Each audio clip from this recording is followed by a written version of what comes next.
What happens when a bratty kid and his family want to try the hottest sauce in the world because they have jalapenos on their burritos? Well, Voicey Veterans, that means it's time for an episode of VoiceyHere's Malicious Compliance. Let's see some entitled people get exactly what they're asking for. This story was called Got What They Asked For Twice. I used to wait tables in an upscale restaurant that was known to be the place to have your holiday or office parties. Great money if you got the right group. The menus were preset, the wine and liquor was preset, and it was all auto-graded at 18%. All of it was in the contract the host signed pre-event. Usually the host would make themselves known fairly early on, so you would know who to talk to if there was an issue, and who to give the check to at the end of the night. One night I am splitting a party of 30 to 40 with another server. This event had top tier food and mid-level wine and booze. Very nice. A small group of 5 to 6 people arrive a bit ahead of schedule. 2 guys and 3 to 4 women. Not a problem. It's actually nicer if they slowly roll in so we can get drinks started. I walk over, introduce myself and the other waiter, and ask for drinks. Now this was back in the early 2000s, and chads weren't a thing yet. But the 2 guys were the chattiest chads. If they could have popped their collars in their suits, I'm sure these guys would have found a way. Super Chad 1. Me and my bro are going to start with a round of Johnny Walker Blue, and these ladies are going to have expensive red wine. Super Chad 2, turning to the girls. Once you have Johnny Blue, you can just drink anything else. It changes you, bro. If you like, I can put those on a separate tab. The event contract has Johnny Walker Black, but not blue. And the red wine selection for tonight is some less expensive wine. This is our party. Just get me what I ordered and don't question me again. Who do you think you are? You're just some waiter. We have MBAs. Just get us our drinks. I walk over to the other waiter and tell him we are in for a heck of a night, but the check should be nice. For those that don't know, Johnny Walker Blue is 3 to 4 times the cost of Johnny Black, so one round of drinks for these people is over $100. The whole night goes exactly as we thought. Nothing was good enough. The appetizers were crap, the food was horrible, not enough bread, too many bread plates. Drinks were taking too long. Why do some people have food and others don't? It's 40 people, man. It takes a minute to get that much food out. To make it worse, Chads and Co are all over the place, moving seats and making others move so they can talk to who they want. This makes serving horrible because we did everything by seat number. Surprisingly, most of the table was normal, not entitled people, and who knew the waiters are people too. They were impressed by the food and graciously ordered the drinks that were in the contract. One older gentleman at the other end of the table from the Chads apologized for their behavior, saying they might have fancy degrees and good jobs, but you can't teach class. Love that guy. Finally they are winding down, and after drinking almost a full bottle of Johnny Blue, along with all the other food and drinks, they have a very hefty check, and the other waiter and I are excited to get paid. We start picking up the dessert plates and asking for last drink requests. The nice older guy at the end of the table says to bring him the check. Not wanting any more interaction with the Chads than necessary, I bring it to him. I tell him I can take care of it whenever and go about clearing the table. A few minutes later, he calls me over.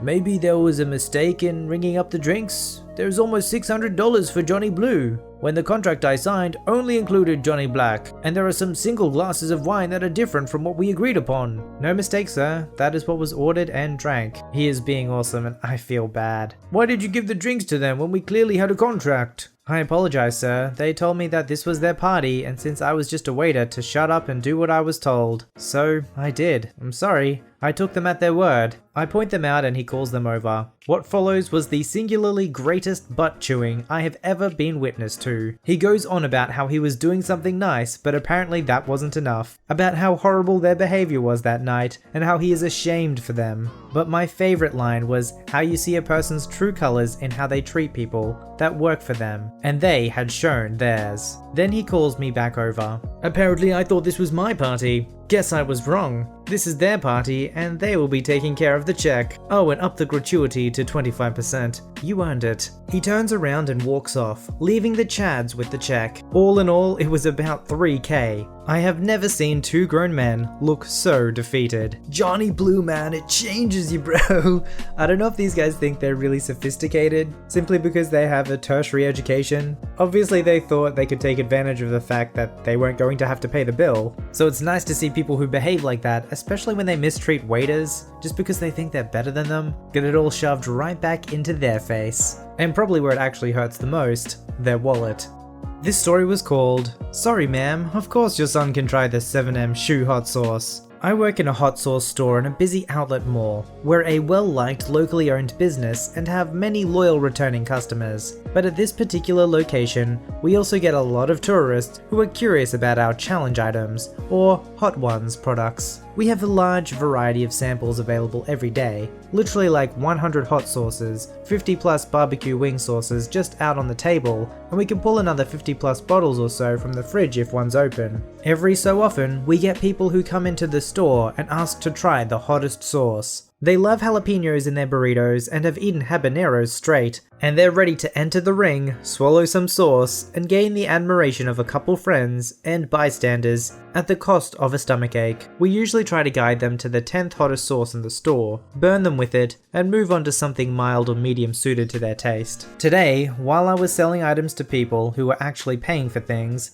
a 10 or so year old boy enters the store. I always get wary when children enter the store alone because it is full of glass bottles. They usually dart straight for the shelves and pick something up, but this child came barreling towards me like a bullet. While I make change for the couple buying some sauces, he calls out to me, "Excuse me," in horrendous whiny pitch. I ignore the rude interruption and continue my conversation with my customers. He parrots it again 12 times or so back to back as I thank these people and get them out of the store. Finally I turn to him. "How can I help you? Where the heck is this kid's parents?" "Hi, can I try the hottest sauce in the store?" Not this crap again. I am not dealing with this. Not with a 10-year-old kid. I explained to him that the hottest sauce on the table is Hellboy, right hand of doom. It's spiked with a 6.66 million Scoville extract. And honestly, if you're not experienced with this kind of stuff, more than just a tiny bit can really mess up a good part of your day. Take my word for it. I explained to him that he has to be 19 years old to try it and sign a waiver,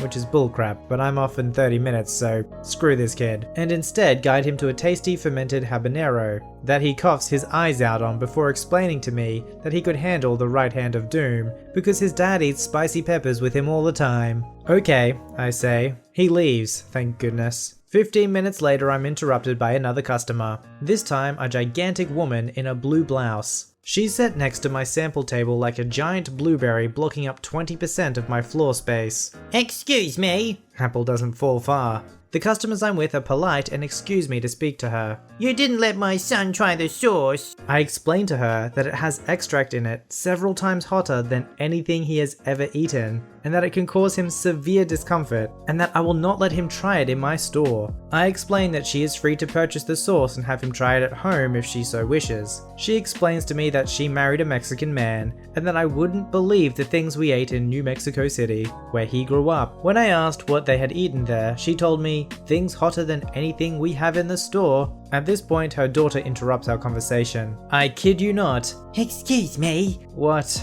I'm getting annoyed. I was annoyed from the second I saw the kid, and now he's back 20 minutes later with 3 of them. "Why do you sell Valentina? It's not even a hot sauce." Aren't you from Mexico? It says freaking salsa picante on the gosh darn bottle. It's 5:50, I'm off at 6. I've had enough. How about this? You can try the sauce, and if it's as mild as you think, I'll let him try it. She agreed and grabbed her sample stick. I reached for the right hand of doom and unscrewed the cap. Its nuclear aroma sending memories of aches to my stomach. And as she goes to dip the stick into the sauce, I warn her to only take a small amount. She grins at me and sticks the stick all the way into the sauce. I just activated my trap card. She slaps it into her mouth. Immediately, she looks uneasy before she throws herself into pure agony. She is coughing, swinging her head back and forth, trying desperately to speak, but she cannot muster any words. She dropped her sample stick in all the chaos after a solid few minutes of coughing and dry heaving. She manages a single word. "Water."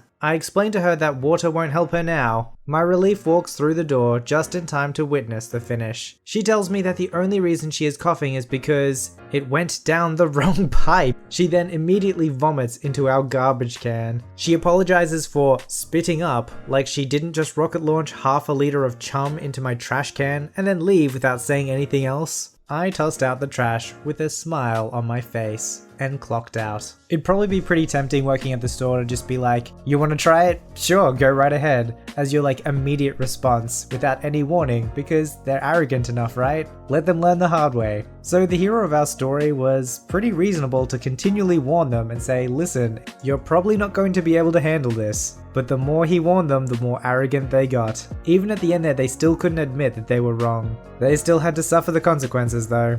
This story was called Not So Handy Landlord Won't Properly Fix Washing Machine and Dryer. About 20 years ago, I was dating the man I would later marry. He had an apartment that was a quad, but wasn't surrounded by the best neighbors. It was sold, but he was kept on as a tenant by the new landlord. He wasn't a bad landlord per se, but he fancied himself a handyman, and he was cheap, so the washer and dryer, included in the rental, both break, and the landlord comes in to fix my boyfriend's setup. It works, but only temporarily, and they keep breaking over and over again. It goes on for months. Boyfriend, who is our model tenant, finally complains lightly, saying that he's been going over to his mum's to do laundry, but sometimes he has to do it late, so he's been having to spend money at the laundromat. The landlord says that my boyfriend can bill him for the laundry, and the landlord would reimburse if things break down again, and to make sure it's all documented by time, date, and amount. Then the landlord says he's going to take a look at it right now, confident, somehow, in the skills that he hasn't shown. They broke again. I'm far less tolerant about these things, but my significant other doesn't like to be any trouble to anyone. Still, he's really tired of not being able to do his laundry at home, but thought it was really good of the landlord to offer to pay for his quarters at the laundromat. Bless his heart, and cue malicious compliance. This problem has gone on for 6 months, and I'm going to be solving it. I tell my boyfriend that he'll then have to keep track of the quarters he spends, by date, time, and amount. And since there is no receipt, they might have to fight it out over the amount. And just know he hates conflict. Plus there's the time and gas he spends, which, while he could bill for it, any lawyer would argue that he'd have to spend time waiting his laundry anyway at home. I tell him to send his laundry out for service, because the service provides receipts. But won't that be expensive? He asks. I grin inwardly and say, it might be, but it's the only way to provide adequate documentation he's asking for. You can't prove what you spend at a laundromat, but you can with a laundry service. You'll include a copy of the bills with your rent, and a note saying how you've subtracted the amount that it cost you to do your laundry this month. As a washer and dryer has been included in the rental agreement and hasn't been working consistently properly for 6 months. Since there isn't documentation for the last 6 months, of course, we won't be retroactively billing him. Don't worry, sweetheart, I'll write the note, and I'll be sure to thank him for providing this in lieu of getting it fixed. It really is nice of him. Okay, he says, that sounds good, but how do you even arrange for that? I know dry cleaning, but this is just laundry. I'll take care of the details, no problem, I reply. They charged by the pound and load, so I made sure to also include all the stuff he had put off washing, since it wasn't a top priority. He'd only been doing the essentials for fear one of the other would break mid-cycle, and because he felt he was taking advantage of his mother. And boy howdy, it really was expensive having a laundry service do all his laundry. I arranged for regular pickup and drop-off that was convenient for my significant other. They even folded his underwear. The rent check he handed over was substantially lighter by more than $200, but all receipt copies did have the time, date, and amount. Faced with the prospect of such a bill each month, the landlord scheduled an actual repairman to fix the machines 1 day after rent was handed over. If it's his job to replace it, the reality is he should pay one way or another. It's only until you create the incentive that the laundry service is the much more expensive way to go that he actually decided, I guess I probably should actually do something. This story was called The Customer Is Always Right. So I've worked in retail for about 7 years now. This is from a few years. The background. I was working as a supervisor in customer service at a large chain supermarket. Where I live, there's a thing called scanning policy. This is when an item scans at a higher price than it is ticketed for. If this happens, you get it for free. Now with this policy, if you have multiple of the item, you get the first one free and the rest at the correct price. Remember this. I was the supervisor on duty for a close shift. The only person above me in the store at the time was the duty manager who works in groceries. She has never worked in customer service. I had a customer come up to me and right off the bat, she was rude. She slams her receipt down on the table and informs me that I, yes me specifically, had overcharged her for an item that was on special. She had bought 10 of them for the specific reason that they were on special. I apologized to her and went to get the ticket. This lets us confirm that 1, it did scan wrong, 2, that it wasn't a human error, example, a wrong ticket or wrong item, and 3, so that the price can be fixed in the system before it is put back up, so we aren't constantly giving away free things. I came back up to the counter and apologized again, said she was correct, and just to make things go smoothly, I offered to give her 5 of the items for free and the rest at the special price. This is where she flipped. She demanded all of them for free as they were all scanned wrong. I explained to her what the scanning policy was and that I was actually giving her more for free than I should have been. She proceeded to tell me that I was completely wrong and that she was a lawyer and that she was going to get all the items for free as that is what the law stated. I calmly explained to her again that that isn't the law for a scanning policy. This is when she demanded a manager. I informed her I essentially was the manager of service at that moment, but I would be happy to get my duty manager, so I went off. I explained everything quickly to the duty manager, and she wasn't really sure, as she had never had to deal with a scanning policy before. I informed her that we had government issue pamphlets on it in the office, if she wouldn't mind popping up to get one for me, so I could show the customer. I went back to the customer to inform her what my duty manager was getting. The biggest grin slipped onto her face, and she just said, "Good." My duty manager comes back and hands me the scanning policy form. She then turns to the customer, and before she even has a chance to complain, my duty manager informs her that she is leaving the customer with me, as I was currently in charge of service, and left. The lady still had a satisfied smile on her face, so I calmly placed the pamphlet on the table, flipped to the multiple items section of the scanning policy, and pointed to it. I couldn't contain my smile as I watched hers disappear the more she read. Once she was finished, she just looked at me and didn't say anything. I then continued to process her items, giving her the first item for free and the rest for the special price. I turned to her and explained that as per the policy, she has gotten the first item for free and the rest at the special price, and informed her I would refund her a total of $2x rather than $3x I was originally offering her. She didn't say a word and just took the money and left. Sometimes when people are given an inch, they try and take a mile. But you know what? If you push too hard, any bit of generosity you were shown might be all taken away.